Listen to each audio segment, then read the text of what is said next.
Here we go. All right. Okay, Richard, we're rolling, dude. We're rolling. Ready? All right, let's go. All right, let's roll. I like that you're in the desert there. That's kind of cool looking. All right, so you and I, we just hit record. We're having a wonderful, passionate conversation about topics and trends and things like that. So today, I think what we want to do is broach a topic that everybody tells you not to broach because it's taboo, right? So, but it's current and it's trending and it's what things are about these days. And the topic on the table today is politics. Okay? All right, let's go. So here we go. So just real quick, as we consider this, what's coming to light for me these days is that we're in the middle of voting season right now. I cast my vote 2 days ago, right? The polls were opening here in a couple weeks, and everybody's able to vote right now and extend their intention for who, for whatever, for who our presidential leader is going to be. And there's a whole bunch of other things to choose from in the ballot, right? So lots of things to vote for. So go out and vote, right?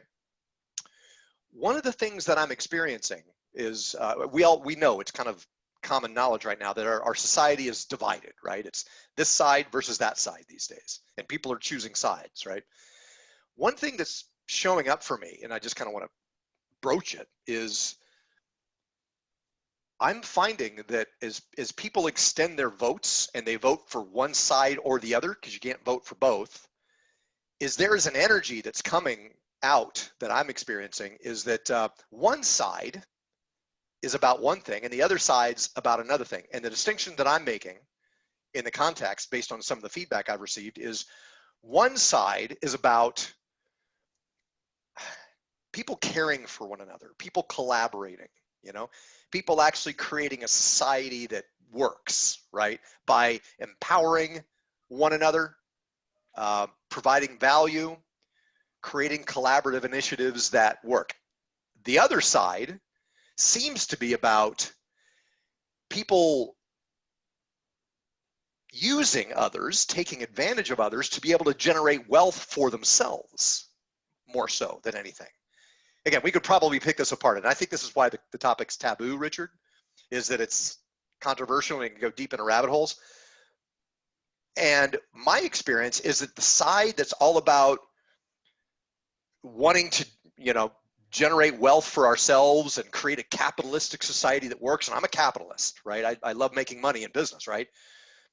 My experience is that the representation of that from a leadership perspective is about a domineering, heavy-handed approach where I'm experiencing what you can call it bullying, where people are putting down the other side as opposed to trying to create a collaborative essence of us working together.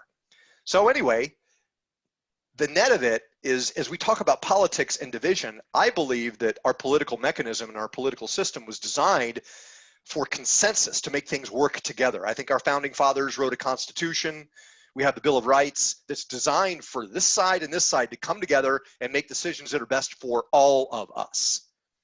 So now, what do you call that? Do you call that Republican, Democrat, social, fascism? I mean, there's scales of words. But I just kind of want to put it out to you, Richard, and kind of get your feedback here as we talk about this. What is the essence of our society these days? Are we so divided that when somebody feels compelled to create community, that they get bullied and overpowered by another side? Is that where we're at? What's your perspective on it? Well, gosh, there's so many nuances and so many angles and so many different topics within the question you just asked. But the first thing that came to me is like, okay, when you said that the founding fathers built this in a way to work for everyone, of course it wasn't. I mean, maybe with some intention, but it wasn't. In fact, I mean, if we go back and we look at the issue that's coming up right now with Black people in this country, not only Black people, but with with Native people, and it wasn't created equally. From the get, the whole thing was not built that way, and it's gotten to a place where, certainly whites were privileged, and it's gotten to a place now where even amongst the whites, because it's about who has the most, it's gone to a place of, the selfishness is just, and the greed has just gone to such an extreme that it's the wealthiest now. It's gone to that extent. And so, yeah, everyone has to sort of like pull back and say, well, wait a minute now. Okay, this thing has gone way too far. Maybe we should start looking at what equality looks like, for everyone, for whites and blacks and natives and foreigners and everyone, because of course this country is built on foreigners, but for everyone to work, and we want to see how that can work. But we're talking about a whole system and infrastructure that was not built in that way in the first place. So I mean, that's the start right there.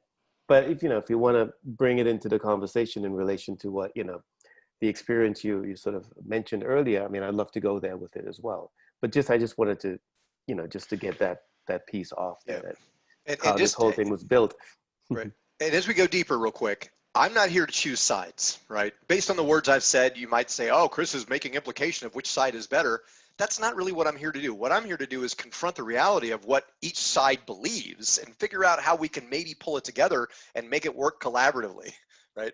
At the same time, maybe that's an ideal that's not appropriate. Maybe, as you say, the system wasn't designed for collaboration. Maybe it's all about power, and the people, the constituencies, the organizations that have the power are the ones that control.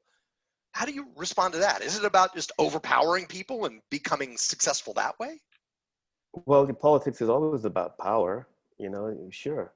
And it's not like we made it up, it's just part of the fabric of existence. There's politics, there's hierarchy, there's always this, you know, top and bottom and middle. It's always been like that. And I don't think that's going anywhere. It's not going to go away.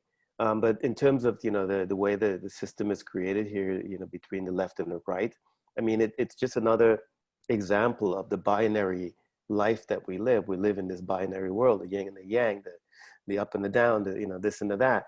It's part of the binary thing. So we have this left and right government, which is definitely was meant to create this checks and balance upon each other. And it worked for the most part. It worked really well for a long time, and we're at the end of the cycle where we're seeing it's breaking down. We're at the end of this particular cycle. And yeah, this is what it looks like, but we can go into, breaking it down a bit more in terms of, what's going on,